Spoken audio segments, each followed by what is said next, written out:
Right, hey guys, how are we doing? Back in another video from Anime News. Another cut content video for solo leveling for the last episode of the season, episode 12.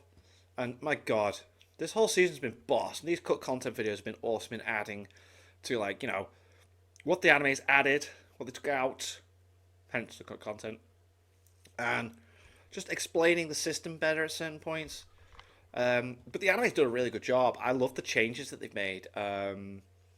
Like, what was it? Whenever he's going to dungeons and stuff, it's just purely to just be strong, test himself, get stronger. Whereas in the anime, it's more like his mum's ill, he's potentially found a way to fix that.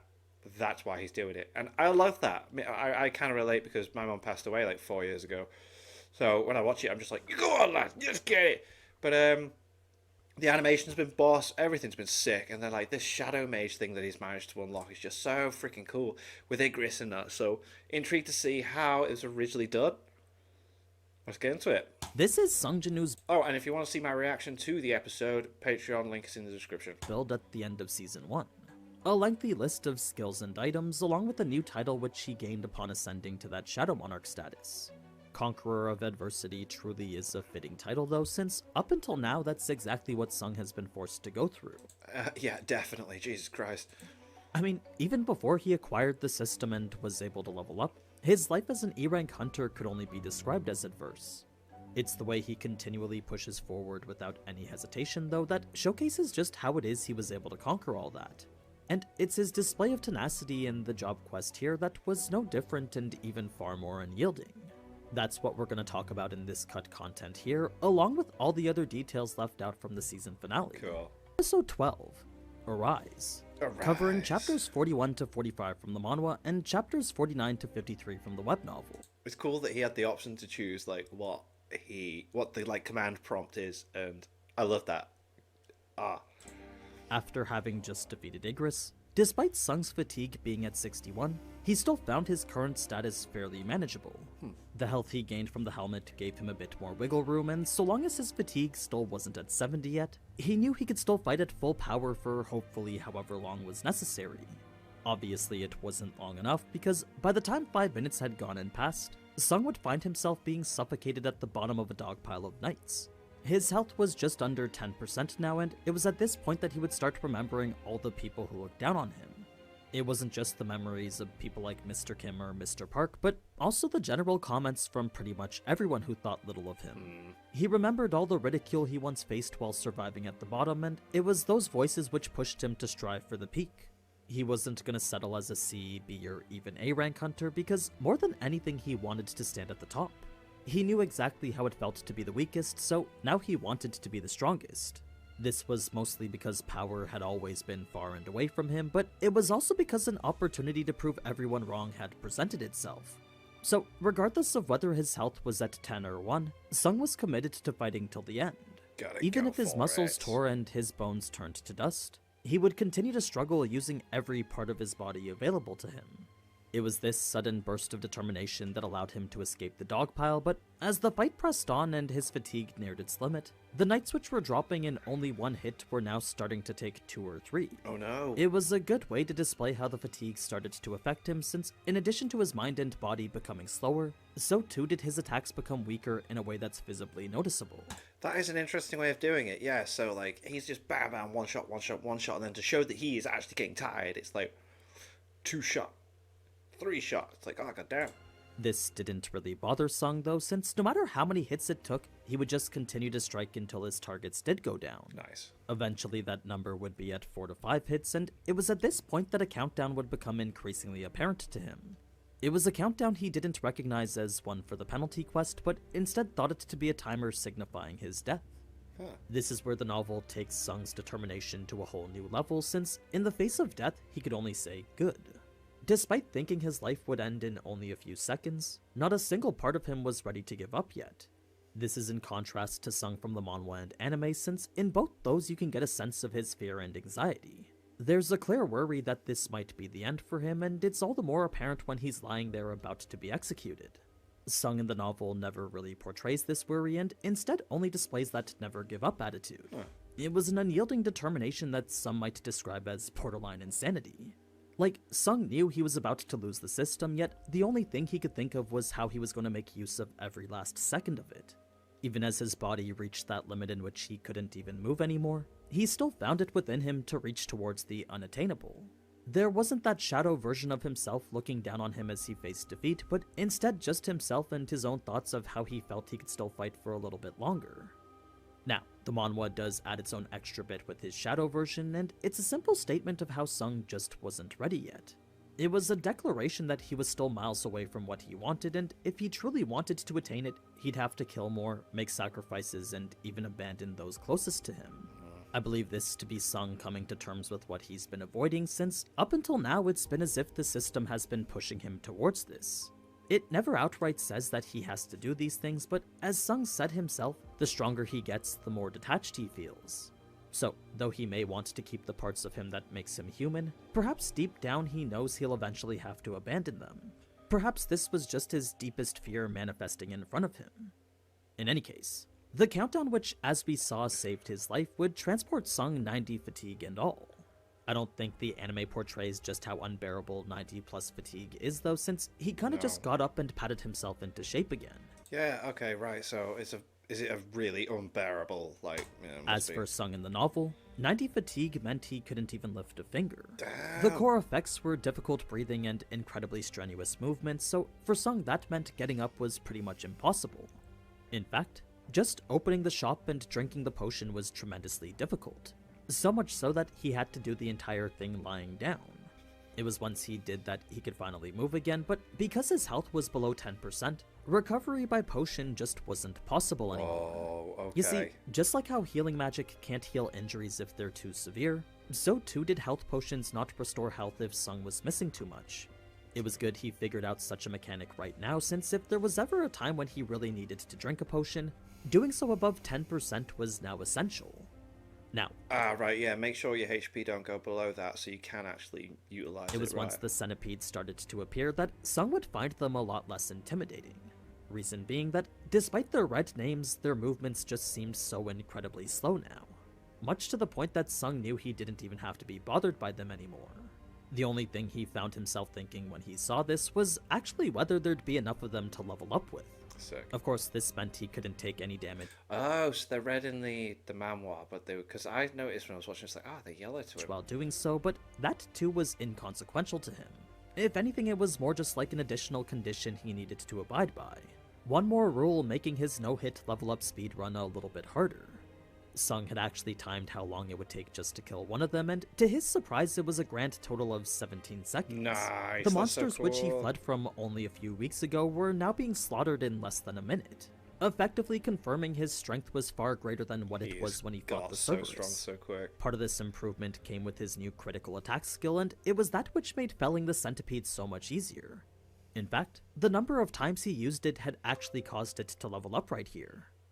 It was 4 hours later that Sung would be level 51 now, and in addition to purchasing Night Killer for its situational damage buff, he'd also purchased wrappings in order not to lose it. After having lost the teleportation stone earlier on, Sung decided it would be best to err on the side of caution now. The anime made it seem like he was just wrapping his hands, but in actuality he was wrapping Night Killer to his hand. Because I was a bit confused, like, why the bandage on one hand? But, mate. See, these cut content videos are so good. It was a precautionary measure which ensured he wouldn't drop it.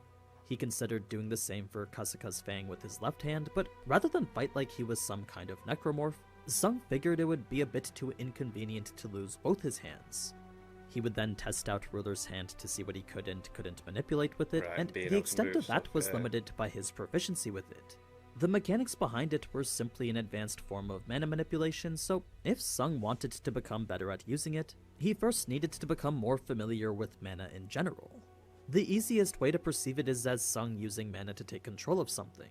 The mana is dispersed from the surrounding air, and it's then wrapped around whatever object Sung wants to manipulate. That object would then be caught in a strong field of magical energy, and it would only move if Sung wanted it to, given of course his proficiency is at a high enough level. Now, it was right before leaving the penalty zone that a prompt would come up indicating a change for the next one. Because he had hunted in this one, the next penalty quest was gonna be harder. Oh no. Its difficulty would be adjusted to a more appropriate level for him. Sung shuddered at the thought of what that might entail, but God, perhaps but it was something he may that's for never next actually time, have to innit? find Yeah. out. It was when Sung was fighting the Yeah, knight that's just stick to the daily, innit? Jesus Christ. after this that a slight distinction needs to be made about them.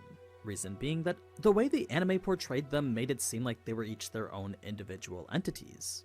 This wasn't actually the case though, since an observation of their behavior revealed that they were all nothing but puppets. Empty husks, all being controlled by the mages who had summoned them. So long as the mages' spells continued, so too would the knights continue to move as well. If they were to stop and cast something else, then all the knights would pause and be lifeless again.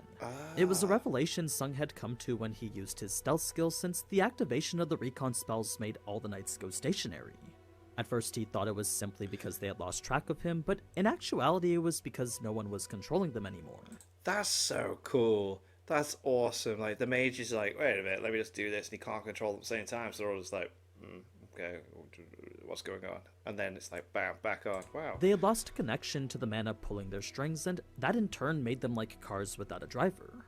This was immediately confirmed after Sung had managed to kill one of the mages, since the moment it died, a large portion of the knights chasing him just dropped. There were a few hundred of them that instantly collapsed into an empty set of armor again. This made the mages the #1 priority, as it turned the quest from 1 versus an army to 1 versus 5. Just thought, I'm wondering what the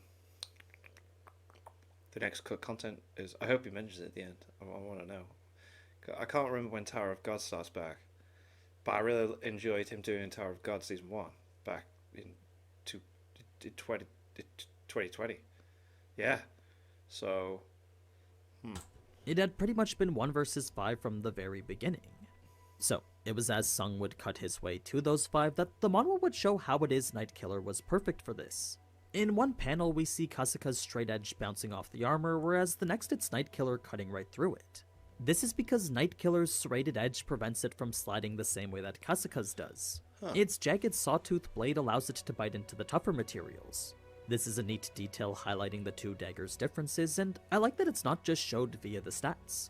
What I mean is that they could have just designed a cool dagger and said it was effective against knights, but instead Nightkiller was designed with application in mind. Right. An interesting detail I only had an appreciation for after seeing these two panels here. that's cool. This gave Sung an appreciation for his purchase as well, because from what he knew about video games, shop items weren't usually anywhere near this useful. He knew the best items could only ever be found by going out into the wild. So, for Nightkiller to be so much stronger than his last dagger, Sung found himself thinking gold was a lot more valuable than he initially thought it to be. It clearly provided far better weapons than any he could purchase from the real world, leading Sung to wonder how much money he could make if he just bought out the shop then sold those items. Ooh. Since they didn't have the same non-transferable rule as his potions, the equipment from the shop weren't limited to only his possession. So this idea was both completely valid and extremely profitable.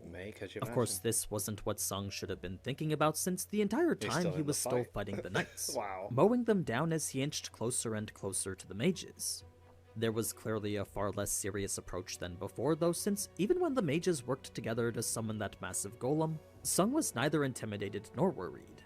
He was simply impressed at how cool their magic was. Impressed and eager to finally get to the end of all this. The manhwa keeps that more serious tone from the anime though, and even has him get stabbed from behind at one point. God damn. He had also learned a new skill called dagger toss, but that was simply a result of him throwing his dagger that one time. The actual ability just applies bonus damage whenever a dagger is thrown, so it's really nothing all that special. Excuse me. Now, the job quest would finish pretty much as we saw, and the system would bring up all the prompts exactly as they appeared in the anime. Okay. What cool. started out as words Sung couldn't agree more with quickly turned into confusion and eventually straight up panic. By the time the class had been revealed, Sung was literally going through the 5 stages of grief.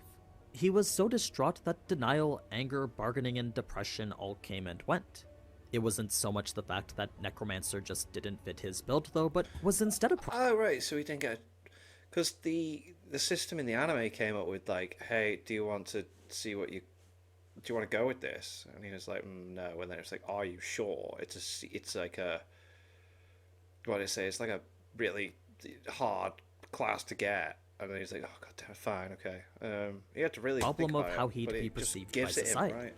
You see, if his army truly was to be composed of the undead, then by that logic it would mean his soldiers would be made of bones and corpses. This would definitely not sit well with anyone in the real world, since a hunter leading an army of death wasn't, well, marketable. In a world where society treats hunters as celebrities, the hunter Sung wanted to become had no place for this type of incompatibility. This is why he rejected it the first time, but with a little convincing, so it Sung does, was able right. to see past this. Obviously, the system wanted him to consider otherwise, so when taking into account its constant push towards anything that makes him stronger, Sung knew it wouldn't offer him a class that wasn't powerful. In fact, if hidden classes were just hunters who had Yeah, the system's very much like trying. It does seem it's like it's trying to make him amazing. special abilities, then Sung knew for the most part those were mainly support class hunters. There were hunters who could buff others or create barriers, but it was very rare that you'd have an offensive ability like the one that Bake had. So if this hidden class was being advertised as one similar to that, then perhaps Necromancer was more powerful than he thought. Perhaps it was being offered to him because the system knew he wanted more power. It was when he approached the class from a lens like that Sung's heart started to race at the prospect of what it could become. Like, if it truly was an opportunity to gain a special power all while in the combat class, then the level at which he could grow for himself was unimaginable. He could only glimpse at the potential of what a frontline mage supported by an army was capable of.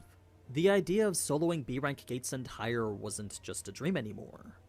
So, it was after considering the full extent of what this class meant for him that Sung would finally accept it and advance into the Shadow Monarch. A superior version of Necromancer he assumed he would have had to unlock anyway. I love that. He gained so much XP that when he unlocked that, it was like, oh no, wait, shimmy up.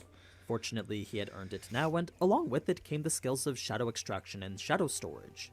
Shadow Extraction creates the soldiers by extracting mana from a recently deceased target, while Shadow Storage allowed them to be stored within his shadow. They can be summoned freely at zero cost to him, then absorbed back whenever he wanted. That's so cool. The number he can store is always less than the number he can extract, but if there was ever a time when a battlefield was riddled with targets for Shadow Extraction, those extra numbers would certainly make a difference, even if they were only going to be present for that battle specifically. Sung would then inspect his shadows and test their obedience, and to his surprise they were far more corporeal than he imagined. The armor they wore wasn't just for show, as upon his touch he could feel metal. The same went for the weapons too, so it was as if the knights were the same but just in shadow form. Igris's extraction went a little different from the anime because, unlike how the anime made it seem like Igris was rejecting him, the novels described it as the other way around. Sung knew his chances were likely all just based on probability, but he felt for some reason perhaps he just wasn't expressing enough desire. He felt perhaps it was him who just wasn't trying hard enough. So, it was after Sung would close his eyes and focus that his next look at Igris would show something peculiar. The black smoke which was emanating from his corpse clearly and visibly outstretched itself as if reaching towards Sung. Sung could never be certain for sure, but it was almost as if Igris was reaching his hand towards him. Almost like he was holding it out as if to ask Sung to rescue him. That's so cool. This is a stark difference from the denial and subsequent plea in the anime, but I respect both since they're equally fitting. I mean, Sung's speech may have been a bit more epic in the anime, but I like the idea of Igris not wanting his essence to be lost to the void too. I imagine it relates to the sounds of pain he heard from the other shadows, so perhaps the state they're in when they're waiting for extraction is a kind of sentient limbo. One where the only two options are to become a shadow soldier or turn to nothing. It would explain how it is Igris was able to make the kind of expression he did. Now, it was when Igris did finally get extracted that his level was 7 and rank Knight.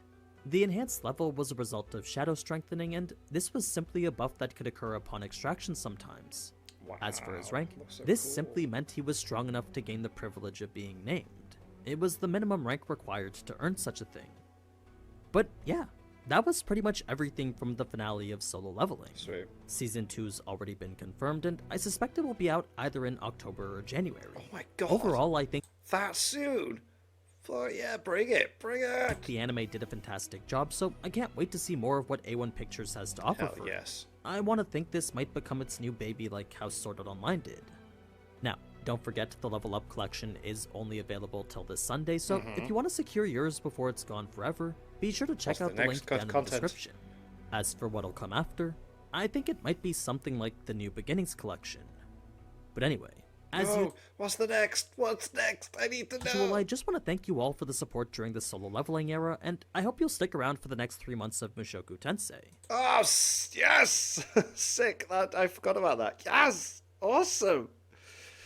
Oh, yes. I'm not going to be doing that on Patreon, though. I feel like it's a bit weird because I'm already halfway... It's like halfway through core 2, so I am going to be reacting to Kaiju number 8 on the Patreon page as that comes out this season. That's the main show I'll be But covering until I will be checking out the cut content videos from Mushoku Tensei. June, and perhaps in between I'll do a little bit of Slime too. Yes, because that time I was recording Slime back as well. Oh my god! Until then, though, as always, thank you so much for watching, and if you enjoyed this type of anime content, then you cool. already know what to do. So, until next time, Ciao. Sick! So he's going to be doing Mushoku Tensei cut content videos and potentially Slime videos. Mate! So we've got That Time I Was Reincarnated as Slime, Mushoku Tensei coming back, both these, and Kaiju number 8 is coming out. And I'm sure Tower of God's not too far behind. Oh my god. Or maybe it's or is Tower of God July? Wait, doesn't matter. Really enjoyed these content videos. Like I said, if you want to check out my reaction to the finale of Solo Leveling Season 1, links in the description to the Patreon page.